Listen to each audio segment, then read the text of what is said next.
Facebook page এবং YouTube চ্যানেলের মাধ্যমে আমাদের নাজিরুল বাশারের আজকের এই জাদুর অনুষ্ঠান যারা দেখছেন তাদেরকে ধন্যবাদ এবং কৃতজ্ঞতা জানাচ্ছি। আমরা তার কাছ থেকে আজকে শুধু আনন্দ নিব, গান শুনবো, গল্প শুনবো, কৌতুক শুনবো, মাঝে মাঝে আমরা জাদু দেখব।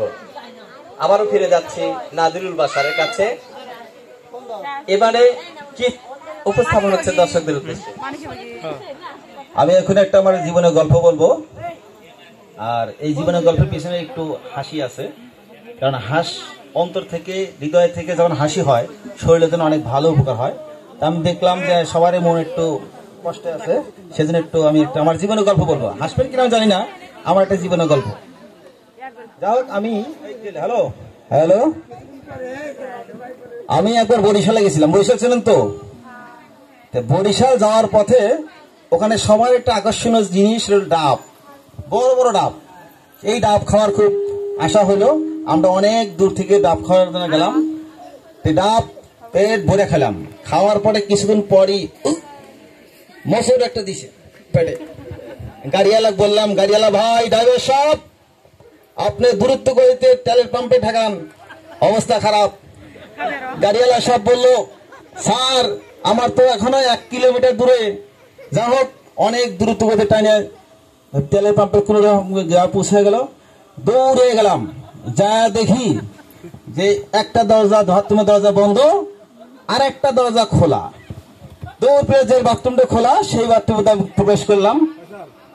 এখন থেকে আমাদের গ্রামে বা আমাদের দেশের যে পরিস্থিতি, ম্যাক্সিমাম এই টয়লেট গুলোর ভিতরে ছিটকালি নাই। যখন ছিটকালি নাই, তখন আমি কি করব? এদিকে তো কাম করতেই হবে। সেক্ষেত্রে এক হাত দিয়ে ছিটকালি ধরলাম। কিছুক্ষণ পর তাকে দেখি এত বড় এক ফুটা। এখন ফুটাটা বন্ধ করা লাগবো, আর এক হাত দিয়ে ফুটাটা বন্ধ করলাম।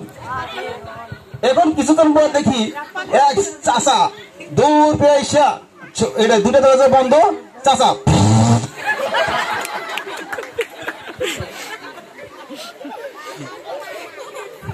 আমি শেষ। এরপরে আমি কি করবো? চাচা শেষ করছে, আমি তো ফুটাতে দেখতেছি। এরপরে আমি এবার পানি নেওয়ার ভাড়া, যেহেতু আমার দুটোই কাজ শেষ, পানি ছাড়লাম, পানি কল ছেড়ে দিলাম, পানি বদনা পড়লো। এইবার পানি খরচ করার পালা। এখন ভাবতেছি আমি দরজা ধরবো কি দিয়া, ফুটা বন্ধ করবো কি দিয়া, পানি খরচ করবো কি দিয়া। বলতে পারবেন তো আমি কিভাবে দরজা বন্ধ করছিলাম? বলতে পারবেন? পারবেন? দরজা কিভাবে বন্ধ করছিলাম? আমি মাথা দিয়ে ঠেকায়া পানি খরচ করেছিলাম। থ্যাংক ইউ, অনেক অনেক ধন্যবাদ। কেমন লাগলো আপনাদের?